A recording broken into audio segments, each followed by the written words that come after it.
दोस्तों, भगोड़ी और नेत्रपाल के परिवार का हाई वोल्टेज ड्रामा है जो थमने का नाम नहीं ले रहा है। इसी चीज़ को लेके मेरे भारत के और अन्य देशों के भाई बहन बहुत ज़्यादा परेशान और दुखी हैं और सब लोगों को लग रहा है कि सीमा हैदर यहाँ भारत की धरती पे तमाम तरीके से आज़ाद है। तो आज इस भगोड़ी ने सारी चीज़ों का जवाब दिया। आपने देखा होगा 2 दिन पहले ये किसी कार में बैठकर जा रही है, उसको लेके लोगों ने इस पे सवाल दागे, भाई ये तो आज़ाद घूम रही है, तो खुला घूम रही है, इस पे सरकार कोई एक्शन नहीं ले रही, पुलिस कोई काम नहीं कर रही है। तो आज भगोड़ी ने उस चीज़ का जवाब दिया है। ये रात के बजे है 11 और सुबह शायद इसका वीडियो आया होगा, सुबह डालती है। मैंने इसका वीडियो देखती नहीं हूँ, मैंने आज देखा इसके चैनल पे किसी ने इसकी वीडियो क्लिप लगाई थी, तो आज देखा कि ये कह रही मेरी बेटी मीरा थी, उसको इतना तबीयत ख़राब हो गया था, दवाई लाए। तो आप समझ सकते हैं, मैंने लाइव में बोला था कि अगर इसको परमिशन नहीं है बाहर जाने की और अगर इसको ज़रूरी काम के लिए जाना है तो उसके लिए इसको परमिशन लेनी पड़ेगी। तो आज इसने बताया मैं दवाई लेने गई थी। तो आप समझ सकते हो, इसने फ़ोन किया होगा थाने में और परमिशन ली होगी, फिर ये दवाई लेके आई होगी, या इसने ड्रामा किया है, जो भी है। और जहाँ तक मुझे पता चला है, इस ड्रामे के लिए ये अपनी नंद के घर गई थी क्योंकि इसको वीडियो बनाना था। वो बच्ची इसकी नंद की है, कन्फर्म है, वो लप्पू की बहन की है, जिसको इसने फ़ोन दिए खरीद के। उसके बदले में इसने कहा कि जब भी मैं चाहूँगी इस बच्ची की वीडियो बनाऊँगी, जब भी चाहूँगी तुम्हें बुलाऊँगी, तुम्हें आना पड़ेगा। तो ये बंदी ने बहाना बनाया बच्ची की बीमारी का, ये कार में बैठकर गई है वहाँ, खुद गई है, बच्ची नहीं दिखी हमें। तो ये बंदी गई है वहाँ और ये वहाँ से उस बच्ची की तमाम वीडियो बना के लाई होगी। आप देखिए ना, इस गंदी औरत को कितने झूठ बोलने के लिए और कितने झूठ को छुपाने के लिए एक और झूठ परोसना पड़ता है। बच्ची के मुंह पे हमेशा कपड़ा ढका रहता है, बच्ची के मुंह पे हमेशा हाथ लगा रहता है। मतलब ये गुमराह करने का कोई भी तरीका यहाँ पे नहीं छोड़ती है। साथ में सोशल मीडिया पे आग लगी है भैया बड़े ज़ोर शोर से। जिसको उन लपटों से बचना है तो आप उनका जवाब न दें, यही कह सकती हूँ। बकाया जिसको गंदगी करनी है गंदगी करते रहो, मैं फ़र्क नहीं पड़ता है। हमारे लिए तो सीमा हैदर एक पाकिस्तानी औरत है जो अवैध रूप से हमारे देश के अंदर घुसी है और इसका मकसद पता नहीं। और उससे भी बड़ी बात, ये हमारी भारत की सभ्यता संस्कृति को लगातार गंदा कर रही है। इसका हम खुलकर विरोध करते हैं, चाहे उसके लिए हमें कोई कुछ भी बोले, हम पीछे हटने वाले नहीं हैं। बकाया बच्चे पाकिस्तानी हैं, उस पर हमारी सरकार उन बच्चों को पाकिस्तान डिपोर्ट जरूर करेगी। तो ये अवैध घुसपैठी को देखिए ना, आज के इसके चेहरे पे 12 बजे हुए, इसके चेहरे का पूरी तरीके से रंग उड़ा हुआ है। कल मोबिन मलिक सर की लाइव देखने के बाद आज भगोड़े के चेहरे पे 12 बजे हुए, इसके चेहरे का पूरी तरीके से हवाइयाँ उड़ी है।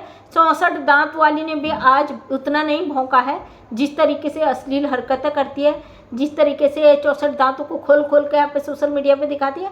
आज इसकी जुबान में थोड़ा सा कंट्रोल है और अब धीरे धीरे इनका कंट्रोल लगेगा, क्योंकि भाई ये जो गंदी हरकतें कर रही हैं, इनकी हरकतों की वजह से सरकार इनको माफ़ नहीं करेगी। इस 2 टके की अवैध घुसपैठी के साथ साथ मीना परिवार के ऊपर कानून का डंडा बज चुका है और बहुत जल्दी इनका रिजल्ट आपको देखने को मिलेगा। शायद आपको पता भी नहीं चले कब ये कहानी यूट्यूब से ख़त्म हो गई, ग्राउंड पे भी ख़त्म हो गई। शायद अचानक से हड़कंप आएगा और बहुत जल्दी इस भगोड़ी को इसके अंजाम तक पहुंचा दिया जाएगा। तो दोस्तों, जो केस एंड की तरफ आ रहा है, क्योंकि आप देख रहे हो दोनों तरफ से आग लगी हुई तेजी से और आग को बुझाने का प्रयास नहीं किया जा सकता क्योंकि वो तेजी से फैल चुका है।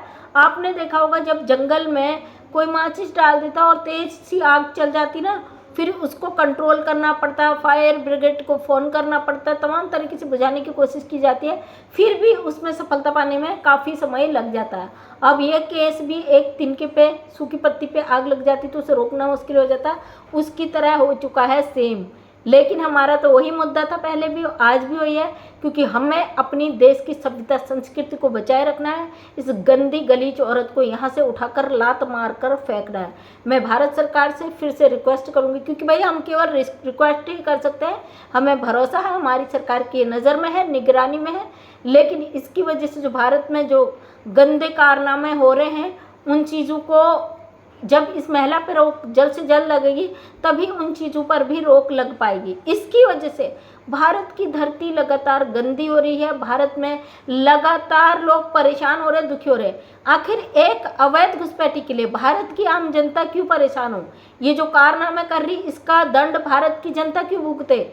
हम भारत चुनते हैं, हम सरकार को चुनते हैं, हम वोट देते हैं, हम अपनी सरकार से सवाल रखने का अधिकार रखते हैं। तो इस अवैध घुसपैठी को किसने अधिकार दिया? हमारी आज़ाद धरती पर बैठकर ये योगी जी, मोदी जी को पुकारे और गंदी तरीके से पुकारे, और वही सीमा हैदर दोबारा उठकर यहाँ पे नंगा नाच शुरू कर दे। तो दोस्तों बहुत तकलीफ देता है, क्योंकि एक अवैध घुसपैठी को रोकना जितना मुश्किल हो रहा है उससे भी मुश्किल है कि उन लोगों को रोकना जो इसके खिलाफ खड़े हैं। और हम समझा के थक चुके हैं कि भाई फैसला आने दो, इसका अंजाम आएगा ज़रूर। अभी लोगों को इसे हल्के में ले रहे हैं, लेकिन ये केस इतने हल्के में नहीं भैया। जिस तरीके से सीमा हैदर ने रायता फैला रखा ना, ये रायता पूरी तरीके से सिमट चुका है। कल मोबिन मलिक सर किसने लाइव देखी होगी, आज इसकी शक्ल में हवाइयाँ उड़ी हुई है, पूरी तरीके से इसके चेहरे का रंग उड़ा है। वहीं पे आपको बता दूं, हैदर के जो बच्चे हैं लगातार अपने अब्बू से मिलने की बात कर रहे हैं। रबूपुरा में जो बच्चे हैं वो अड़ोस पड़ोस के लोगों को बताते हैं कि हमें अपने अब्बू से मिलना। भाई आखिर उनकी रग रग में पाकिस्तान बसा है, हम अपने बच्चों को कहीं ले जाए ना ज़बरदस्ती अपने फ़ायदे के लिए, क्या वो बच्चे भूल जाएंगे? कभी नहीं भूलेंगे। उन बच्चों के खुद के बयान हैं कि हमारी माँ ऐसी है जो हमें टाइम नहीं देती है। ये अय्याश औरत अपनी अय्याशी के अलावा से कुछ नहीं दिखाई देता। फिलहाल वो नकली बच्ची का सच तो सामने आ ही चुका है। ये फिर भी नौटंकी करी कि हमारी मीरा बड़ी प्यारी है, हमारी मीरा, हमारी मीरा। तो आज ये 64 दांत वाली ने सबूत दे दिया इन्हीं की बच्ची है, इन्हीं की बच्ची है। अरे बेटा, तुम्हें इतने सबूत देने की क्यों ज़रूरत पड़ती है? जो हकीकत होता है उससे क्या फ़र्क पड़ता है? हम तो डीएनए की मांग करेंगे ना। जब तुमने ढोंग शुरू कर ही दिया तो सरकार डीएनए टेस्ट करके पता लगा लेगी बच्ची तेरी है या नहीं है। तो फिर अपना गला फाड़ फाड़ के वीडियो बनाती है। तुझे शर्म नहीं आती कि तू भारत की धरती पे अवैध रूप से घुसकर बैठी है? अगर तुझ में जरा सा भी शर्म होती ना सीमा हैदर, तू अपनी औकात में पहले ही आ जाती। लेकिन तेरे अंदर की जो माँ तो छोड़, उसकी तो हम बात ही नहीं करते। माँ शब्द को बदनाम करने जैसा तेरे अंदर का जो इंसान है ना, वो मर चुका है। तेरे 4 बच्चे यहाँ फंसे हुए हैं, तुझे अपनी अय्याशियाँ, अपने नाच गाना, अपनी बदतमीजियों से फुर्सत नहीं है। क्या ही कहा जाए तेरी जैसी औरत के लिए। लेकिन जो लोग आज मोबिन सर पर सवाल खड़े कर रहे हैं ना, एक दिन आप लोग पछताओगे, लेकिन क्या फ़ायदा। हो सकता है हमारे दिलों में वो दया आए ना आए, बात की बात है ना। हमारा मकसद इस औरत को यहाँ से फेंकना है। फेंकने का मतलब ये नहीं है कि हम इसको उसके घर जाके उठा के फेंक दें, ऐसा बिल्कुल भी नहीं। अपने कानून के दायरे में रखकर ईमानदारी से इस औरत को उठा के फेंकना है। हमारी आवाज़ पहुंचती है सरकार तक, जानते हैं, और सरकार की पूरी तरीके से औरत नज़र में है। और जिन लोगों ने इस केस को अपना टाइम दिया उन सभी का धन्यवाद, क्योंकि मेरे भारत के बहुत सारे लोग चाहते हैं इस गंदी औरत को जल्द से जल्द यहाँ से उठा कर फेंका जाए, क्योंकि हमारे भारत की सभ्यता संस्कृति गंदी हो रही है। यहाँ पे इंडिया पाकिस्तान वाला मुद्दा ये करना चाहती थी, ये काफ़ी हद तक कामयाब भी हो चुकी है। जिसे मानना है मानो, जिसे नहीं मानना मत मानो, क्योंकि भाई हम इंसानियत के साथ थे, सच और हक के साथ थे।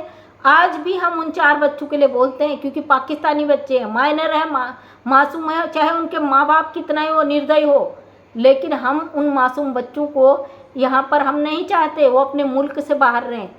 उनके साथ गलत हो हम कभी भी नहीं चाहते। हम चाहते हैं उन बच्चों को उनके मुल्क छोड़ा जाए, और भारत सरकार इस पर काम कर रही है। अब आप लोगों को चाहिए कि मोबिन सर आ जाए, कल ही मैंने बच्चे पकड़ के दे दिए, फिर वो काम ना हो तो आप गाली गलौज दो।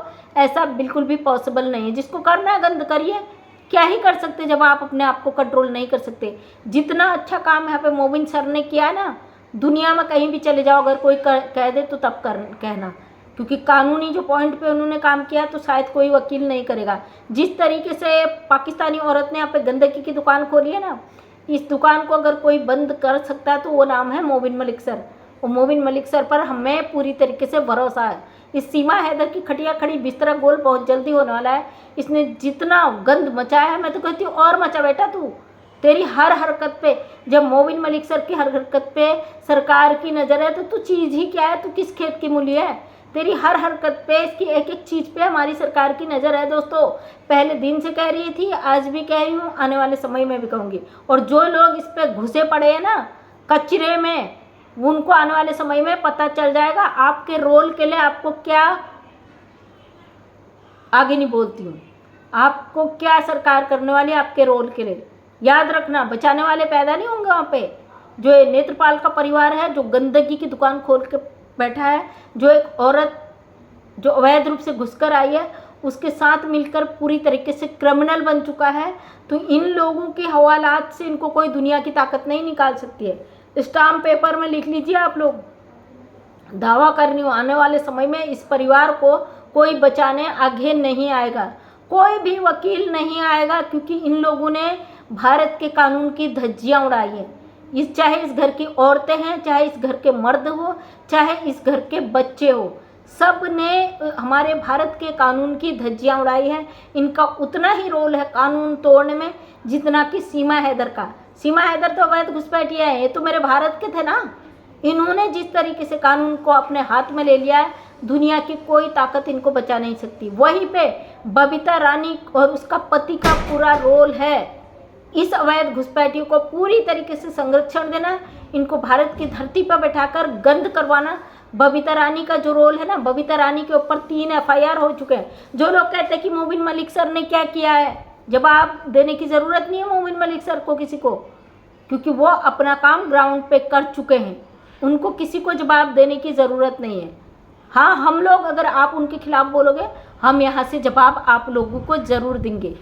बड़ी शर्म की बात है ना, एक पाकिस्तानी औरत मुंह उठा के 4 बच्चों को लेके भारत में आकर गंदगी मचा रही है, वही दुनिया भर लोग लड़ रहे हैं। अरे शर्म कर लो, आपकी लड़ाई झगड़ों के बीच अगर कोई पिस रहा है ना, तो वो 4 बच्चे हैं। उन 4 बच्चों का तो सोचो। आप लोग तो लड़ लड़ के अपना टाइम पास कर लोगे, वो 4 बच्चों के लिए कौन है बोलने वाला। अगर हम यहाँ पे बोलते हैं केवल उन 4 बच्चों के लिए बोलते हैं, बकाया हमारा बोलने का कोई मकसद नहीं है। बकाया आपकी मर्जी, आप बोलो, लड़ो, झगड़ो, क्योंकि भाई जब हद से गुजर चुके हो तो कौन रोक सकता है आपको। आप करोगे तो अपनी मनमानी ना, कौन आपको रोक सकता है। तो दोस्तों, इस गंदगी को रोकने के लिए जो कानून कर रहा है बहुत अच्छा काम कर रहा है, और उसका रिजल्ट भी आपके सामने आएगा। और उत्तराखंड में आ चुका है तूफान, देख रहे हो खिड़की दरवाजे पटक रहे हैं। तो वीडियो को करती हूँ एंड, बहुत लंबा होगा वीडियो। बहुत भयंकर तूफान यहाँ पे आ जाता है और पूरा बिल्डिंग हिलने लगी है, हवाएं चलने लगी है। चलिए, थैंक यू, धन्यवाद।